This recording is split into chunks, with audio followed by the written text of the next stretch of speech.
Hello everyone, this is Nikita. Welcome to my YouTube channel. In this video, I will be sharing about how to apply VLOOKUP formula in Excel. So let's get started. So VLOOKUP is basically vertical lookup. It matches two sets of vertical data in Excel. Here in this case, I have two data sets. In this first one, I have borrower's name and I have credit score. In my second data set, I have some more information. I have borrower's name, I have borrower's ID, credit score and interest rate. What I need to do is I need this credit score according to this borrower's name in this first table. Now I cannot simply copy paste this credit score in front of borrower's name because there are a few problems with it. The first one is the order, the sequence of borrower's name in both the data sets is different. So copy paste would not work. Second, if you have large set of data, that means if you have many rows and many columns, you cannot enter the credit score in front of borrower's name manually. So in such cases, VLOOKUP comes handy. To get started, select the cell where you want your output to be, press equal to VLOOKUP tab. Now if you see, the formula of VLOOKUP has opened up. This VLOOKUP formula have 4 arguments. Arguments are basically the input that is required to get the required output. So we have VLOOKUP value, we have table array, we have column index number and we have range lookup. Each argument is separated by a small comma and we have range lookup in a square bracket. Any argument which is in square bracket is an optional argument. That means even if you don't enter range lookup value, Excel will still give you the required output. So let's see what our first argument lookup value is.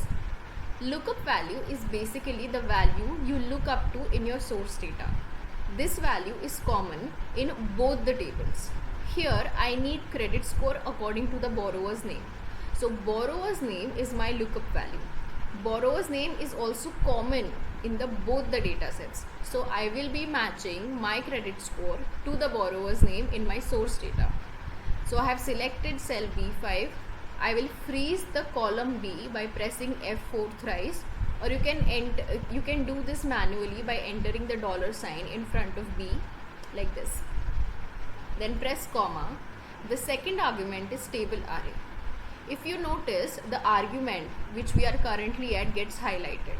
That means Excel highlights the current active argument. First, table array is the range of rows and columns which have both your lookup value as well as your output value. That means this whole table will be my table array. I will select the whole table and I will press F4 and freeze all the rows and columns. Or either you can enter $sign in front of row number as well as column number of the table array. Now while selecting table array, it is important that the first column that you select is always of lookup value.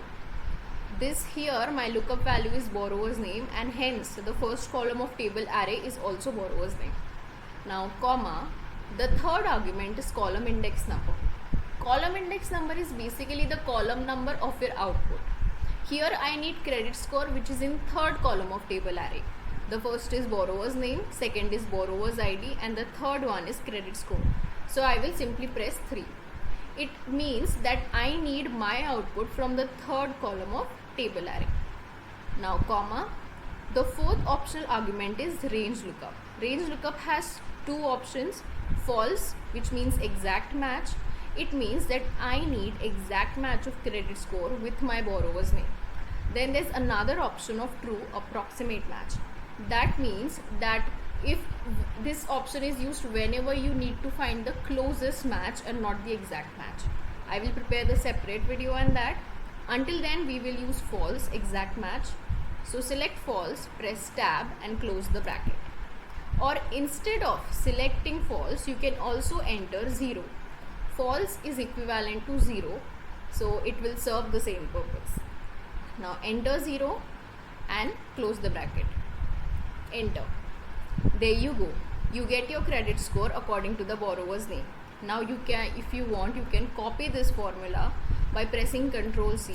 Select the rest of the cell where you want the credit score and press Ctrl V. And there you go. So this is how we use VLOOKUP. Now VLOOKUP can be very useful if you have large number of data and you need to match those data sets. But there are few cases where VLOOKUP does not work. For example, if you add any column in between your data, then VLOOKUP will not work. So it is recommended to use VLOOKUP along with the match function. I will create a separate video for that. Until then, I hope this was helpful. If you liked my content, please like this video, share it with your friends, and don't forget to subscribe to my channel. And thank you for watching.